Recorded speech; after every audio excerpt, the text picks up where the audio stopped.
Welcome to today's explainer, everyone.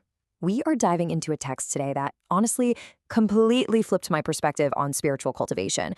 We're going to be moving far beyond the superficial physical rituals you might typically associate with Eastern traditions and stepping right into the profound world of internal alchemy.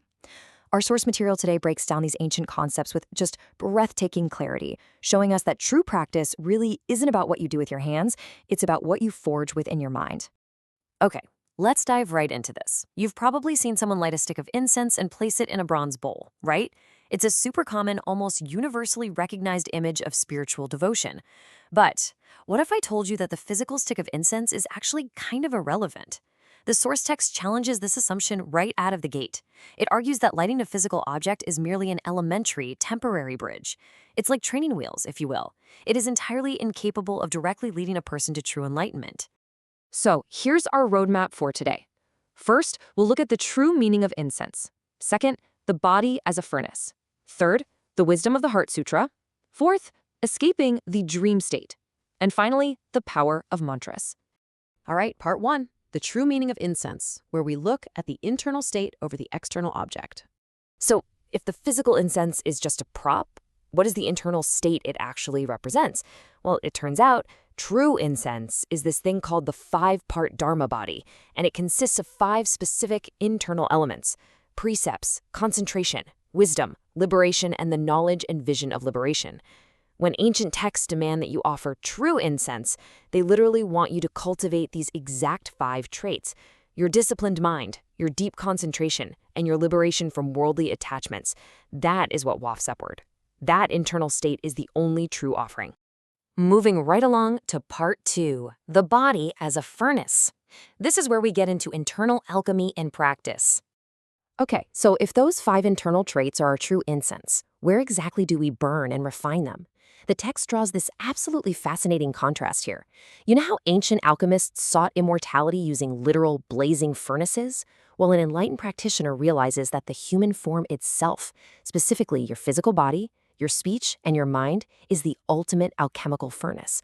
You basically put your raw human nature right into this internal censer, and through the fire of daily practice, you forge those five traits. It turns every single action and word into a profound spiritual mechanism. Which brings us to part three, the wisdom of the Heart Sutra, unpacking the core philosophy. Now, to fuel a furnace that powerful, you're going to need a massive power source, right? And the text identifies this as prajna. People usually just loosely translate this as wisdom, but actually, scratch that. It is so much more dynamic. It's an active, living tool that you apply to systematically clear away heavy karma, disasters, and the illusion of the five skandhas. And the skandhas are basically just the physical and mental aggregates that trick us into thinking our perceived reality is permanent. Prajna recognizes ultimate emptiness and then uses that realization to actively tear down our obstacles. On to part four, escaping the dream state, illusion versus reality. So how does all this profound prajna wisdom apply directly to our messy, daily human experience? I really want you to just sit with the sheer atmospheric weight of this quote from the text. The ocean of emptiness rises, the Saha world's karmic waves flow. It is a beautiful, striking metaphor. The deep ocean represents our tranquil, undisturbed original essence. The rolling, chaotic waves on the surface, that represents the Saha world, our physical realm, which is defined by endless karmic suffering and constant change. Most of us are just thrashing about in those waves, totally unaware of the vast, quiet depth right beneath us. And because we only see the waves, we are completely trapped. We literally live in a state of terrifying illusion, just swinging endlessly back and forth between absolute shock and these tiny moments of fleeting joy. Think about a really vivid nightmare. In the dream, the monster chasing you feels entirely real. Your terror is completely genuine. But when you wake up, you realize there was nothing there at all. The source text asserts that our waking human lives are exactly the same. We are constantly reacting to and being terrified by illusions that do not fundamentally exist. So the ultimate goal here is to wake up from that nightmare. And that brings us to nirvana. Now, the text defines this not as a physical place you travel to, but as a state of being. No birth, no death. It is the eternal, unchanging bliss of returning to your true, pure self. When you apply prajna, that active wisdom we talked about, you strip away the terrifying illusions of the dream state. You stop thrashing in the karmic waves and you finally sink into the tranquil ocean of your true essence, achieving permanent peace. Finally, part 5, the power of mantras and their external application. Okay, so once you've cultivated this incredible internal state, what do you actually do with it? Well, you use it outwardly to relieve immense suffering. The source details specific mantras, or true words, and guys, their functions are just jaw-dropping. Take the food transformation mantra.